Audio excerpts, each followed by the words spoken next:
అదే RTV app వార్తల్ని క్షణాల్లో చదివే అవకాశం ఉంటుంది. ఒక న్యూస్ పేపర్, ఒక టెలివిజన్ ఛానల్ మీ చేతుల్లో ఎప్పుడూ ఉంటాయి. తెలంగాణలోని ప్రసిద్ధ పుణ్యక్షేత్రం వేములవాడ శ్రీ రాజరాజేశ్వర స్వామి ఆలయంలోని ఈవో కార్యాలయం దగ్గర అయితే మనమైతే ఉన్నాము. ప్రస్తుతం అయితే కొండా సురేఖ అయితే వరుస వివాదాల్లో ఇరుక్కుంటున్నారంటే అవునానే సమాధానం వస్తుంది. ప్రస్తుతం చూసినట్లయితే కోడెలకు సంబంధించి అయితే 60 కోడెలను అయితే కొండా సురేఖ చెప్పిందని అయితే ఆలయ ఈవో అయితే రాంబాబు అనే వ్యక్తికి గీసుకొండ మనుకొండకు చెందినటువంటి రాంబాబు వ్యక్తికి అయితే ఇవ్వడం జరిగింది. ప్రస్తుతం వాటిలో 49 కోడలు అయితే కోతకు గురయ్యారైతే ఒక ఆరోపణ అయితే రావడం జరిగింది. ప్రస్తుతం ఇదే అంశానికి సంబంధించి ఇటు బీజేపీ కావచ్చు, బీఆర్ఎస్ నాయకులు అయితే ఈవో కార్యాలయం వద్దకైతే రావడం జరిగింది. ప్రస్తుతం అయితే మనతో పాడైతే బీజేపీ నాయకులు అయితే ఉన్నారు. ఒకసారి వారితో అయితే మాట్లాడదాం. సార్ చెప్పండి, ప్రస్తుతం అయితే ఎలా చూడొచ్చు? 49 కోడలు అయితే కోతకు గురైన అయితే కొంత ఆరోపణలు అయితే వస్తున్నాయి కదా, ఏం చెప్తారు మీరు? పూర్తిగా అధికారుల నిర్లక్ష్యం, అధికార దుర్వినియోగం రెండు కనబడుతున్నాయి. అంటే నేను దేవాదాయ శాఖ మంత్రిని, నా ఇలాకాలో నేను ఏం చేసిన నడుతుంది, కళ్ళు మూసుకొని సిఫారసు లెటర్ మీద సంతకం పెట్టిస్తే అక్కడ ఈవో నా అధికారాన్ని చూసి ఆయన కూడా ఇచ్చేస్తాడు అన్నట్టు.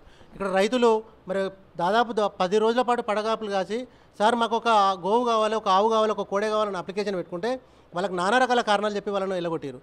మరి వరంగల్లో అసలు ఊరు పేరు లేని గోశాలకి, రిజిస్ట్రేషన్ లేని గోశాలకి కేవలం మంత్రి గారి స్టాంప్ ఉందన్న కారణం మీద 60 కోడలను ఇవ్వడం, ఆ 60 కోడల్లో దాదాపు 50 కోడలు కబేలాలకు తరలడం, మరి అక్కడ జరిగినటువంటి ఎంక్వైరీలో అది నిజ నిర్ధారణ అయి అక్కడ పోలీస్ స్టేషన్లో కూడా కేసు కావడం అనేది మరి ఇది ప్రభుత్వానికి సిగ్గు తెచ్చుకోవాల్సిన విషయం.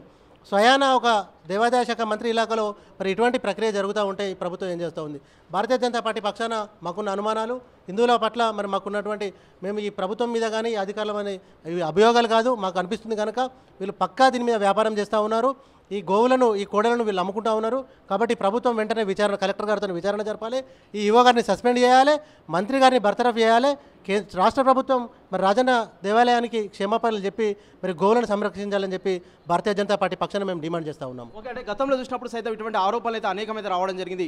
దీనికి సమస్య పరిష్కార దిశగా అయితే దేవాదాయ శాఖ కమిషనర్ అయితే రైతులకైతే ఉచితంగా 2 కోడలు కావచ్చు, అంతేకాకుండా ఆవునైతే ఇవ్వాలని చెప్పేసి ఒక నిర్ణయం అయితే తీసుకోవడం జరిగింది. ప్రస్తుతం అయినప్పటికీ సైతం ఇటువంటి అలిగేషన్స్ కావచ్చు, అంతేకాకుండా కొన్ని కేసులు అయితే నమోదవుతున్నాయి కదా, ఇంకా ఎట్లా ఉంటే బాగుంటుందని మీరు భావిస్తున్నారండి? అప్పుడు కోడలకు జరుగుతున్నటువంటి ఇబ్బందులను దృష్టిలో ఉంచుకొని భారతీయ జనతా పార్టీ చేసిన ఆందోళనకు తలకి అప్పటిదప్పుడు వాళ్ళు నామమాత్రంగా చేపట్టిన కార్యక్రమం దాన్ని అధికారికంగా అంగు ఆర్భాటాలతో మాత్రమే చేపట్టిందని, పారదర్శకంగా జరగలేదు, ఎక్కడ కూడా రైతులకు పోలేదు. దీని మీద మాకు అప్పుడు కూడా నమ్మకం లేదు అని చెప్పి మేము గతంలో కూడా నిరసన తెలియడం జరిగింది. ఈ గతంలో వార్తా కథనాలు కూడా రావడం జరిగింది. అయినా కూడా వీళ్ళకు ఉన్నటువంటి హిందువుల పట్ల, దేవాలయ పట్ల నిర్లక్ష్యం అనేది పూర్తిగా కొట్టచ్చినట్టు కనబడుతుంది. వీళ్లకు దేవాలయం మీద కూడా, హిందువుల మీద ప్రత్యేకమైన ఏది కానీ వీళ్ళని ఉద్ధరించే కార్యక్రమం లేదు, కేవలం గల్లపెట్టల మీద మాత్రమే వీళ్ళకి దృష్టి ఉంది. ఓకే, ప్రస్తుతం దీనికి సంబంధించి అయితే మీరు ఎలాంటి డిమాండ్స్ చేస్తున్నారు? వెంటనే 3 రోజులు జరుగుతున్నటువంటి ఈ ప్రక్రియ, గీసుకొండ మండలం పోలీస్ స్టేషన్లో జరిగినటువంటి కేసు దృష్టిలో ఉంచుకొని ఈవో గారు బేషరతుగా పక్కకు జరపాలి, కలెక్టర్ గారు వెంటనే నిర్ణయం తీసుకోవాలి, ప్రభుత్వం వెంటనే కిందికి దిగి రావాలి.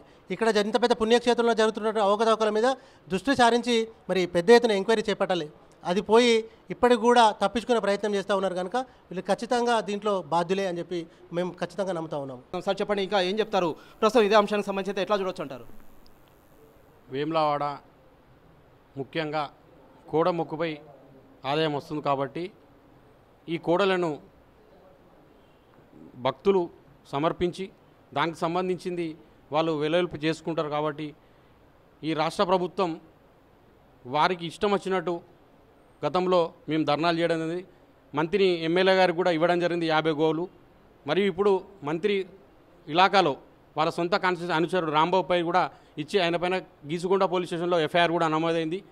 318 సెక్షన్ బిఎన్ఎస్ యాక్ట్ కింద కూడా అతని మీద ఎఫ్ఐఆర్ కూడా చేయడం కూడా జరిగింది. దీనిపైన మేము మంత్రి గారికి మరియు ఇక్కడున్న స్థానిక ఎమ్మెల్యే గారికి ఒకటే డిమాండ్ చేస్తున్నాం. దీనిపైన మీరు ఎన్నో గత ప్రభుత్వాల మీద మీరు రంగురంగుల బ్రోచర్లు అని ఎన్నో వివాదాలు చేశారు, మీరు కొట్లాడుకు. మరి ఇప్పుడు మీరేం చేస్తున్నాం? మేము ఖండిస్తున్నాం. మేము గోవులకు సంబంధించి దానికి ఇంప్లిమెంట్ చేపియండి అని గతంలో మొరబెట్టుకున్నా కూడా మీరు ఇంతవరకు కూడా చేస్తలేరు. అయితే వీళ్ళ ప్రభుత్వం ఉంది కాబట్టి ఇష్టానుసారంగా వీళ్ళు ఇస్తే లెటర్లతోని అందరికీ రైతులకు ఇవ్వకుండా అన్యమతస్తులకు ఇస్తున్నారు. దీనికి సంబంధించిన వ్యవహారం చాలాసార్లు ధర్నా చేస్తున్నాం.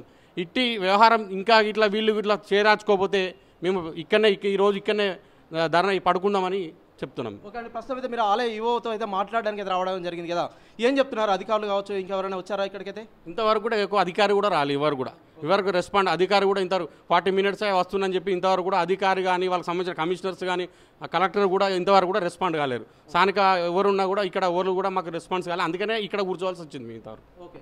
ప్రస్తుతం మనమైతే చూస్తున్నాము మా దగ్గరికి అయితే ఇప్పటివరకైతే దాదాపు గంట గడుస్తున్నప్పటికీ సైతం ఆ అధికారులు కావచ్చు కార్యనిర్వహణాధికారి ఆఫీస్కి అయితే మేమైతే రావడం జరిగింది. ఇక్కడికైతే ఎవరు రాలేదని అయితే వీరైతే ప్రధానంగా వెల్లడిస్తున్న పరిస్థితి అయితే మనమైతే చూస్తున్నాము. ఇక్కడైతే వీరైతే కార్యాలయం లోపలైతే బైఠాయించడం జరిగింది. ప్రస్తుతం దీనికి సంబంధించి అయితే కొంత టెన్షన్ సిచ్యువేషన్ అయితే నెలకొంది. ఇటు బీఆర్ఎస్ కావచ్చు, అంతేకాకుండా బీజేపీ నాయకులు అయితే ప్రస్తుతం అయితే దీనిపై అయితే ఫైట్ చేయడానికి మేము సిద్ధంగా ఉన్నాము. ఖచ్చితంగా హిందువుల మనోభావాలు కాపాడాల్సిన బాధ్యత ప్రతి ఒక్కరిపై ఉందని అయితే వీరైతే ప్రధానంగా వెల్లడిస్తున్నారు.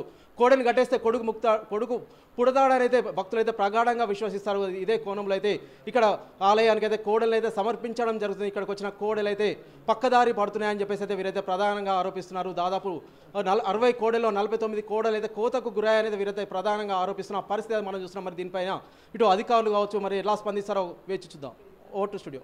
మరిన్ని వీడియోస్ కోసం ఛానల్ ని సబ్స్క్రైబ్ చేయండి, లేటెస్ట్ అప్డేట్స్ కోసం వాట్సాప్ ఛానల్ ని ఫాలో చేయండి అండ్ లింక్ డిస్క్రిప్షన్ లో ఉంది.